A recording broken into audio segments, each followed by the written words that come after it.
చావట్లేదు దొంగలు కూడా దొంగలు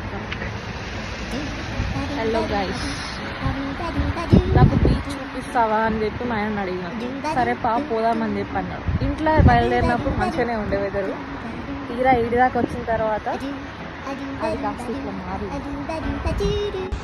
బీచ్ తీసుకొచ్చిండు. బీచ్ దగ్గర ఉన్న మారు అదంతా బీచే. క్లైమేట్ క్లైమేట్ సో దీన్ని బట్టి అర్థమైంది ఏంటంటే ఇంకోసారి నాకు బీచ్ చూపిస్తావా అని నేను మా ఆయన అడగా. ఓకే ఈడకి వచ్చి క్యాబ్ బుక్ చేద్దాం రా నాయన అంటే ఒక్క క్యాబ్ బుక్ అవుతలేదు. అర్ధగంట నుంచి ఇక్కడనే ఉన్నాం.